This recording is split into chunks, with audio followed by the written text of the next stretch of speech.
महात्मा अभेद दृष्टि से रहते हैं और सांसारिक भेद दृष्टि से रहते हैं, भेदभाव करते हैं। और महात्मा अभेद, किसी पे भेद नहीं करते, आ मतलब नहीं, सबको सुखी चाहते हैं। जो ऋषि मुनि महात्मा हैं वो सबको सुखी चाहते हैं, सब सुखी रहें। सर्वे भवन्तु सुखिनः, सर्वे सन्तु निरामयाः, सर्वे भद्राणि पश्यन्तु मा कश्चित् दुःख भाग् भवेत्। सभी सुखी रहे, सभी निरोग रहें, किसी को किंचित मात्र दुख न पहुँचे, ये संतों की अभिलाषा है, संतों का भाव है। और हम सुखी रहे, मेरा बेटा सुखी रहे, मेरा परिवार सुखी रहे, पड़ोसी को सुखी रहे, यही तो हम लोगों में है। हम लोगों को दुख क्यों आता है? क्योंकि हम लोग दूसरे के सुख संपदा को देख करके सुखी नहीं रहते हैं, ईर्ष्या होता है, जलन होता है, इसलिए हम लोग दुखी रहते हैं। यदि सुख सच में आप चाहते हो तो दूसरे के सुख संपदा को देख करके प्रसन्न हो जाओ।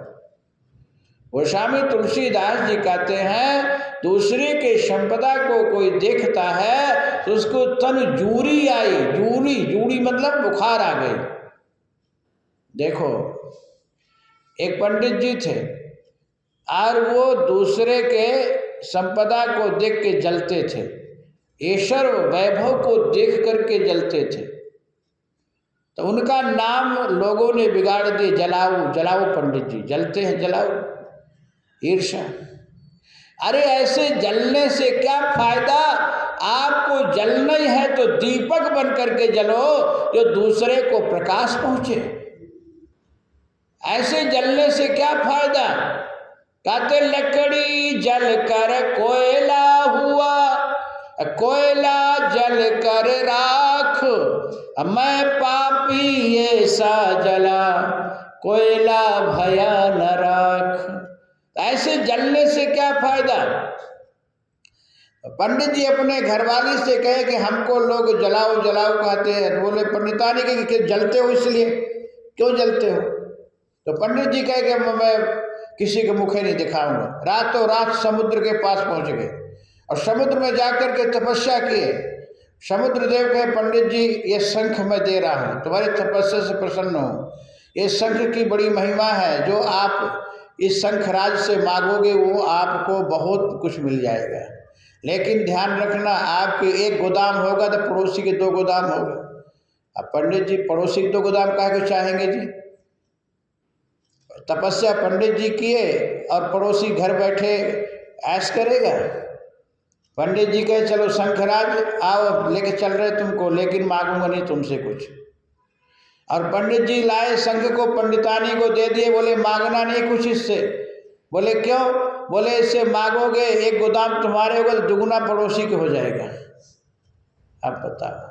और पंडित जी शंख को घर में रख करके परदेश धन कमाने चले गए।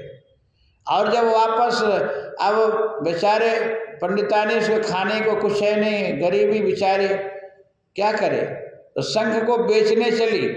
रास्ते में कहती है, हे शंखराज, हमारे पतिदेव तुमको कितने तपस्या के बाद पाए हैं और आज हम विवश होकर के अब बेचने नहीं जा रही तुमको, क्या करूं?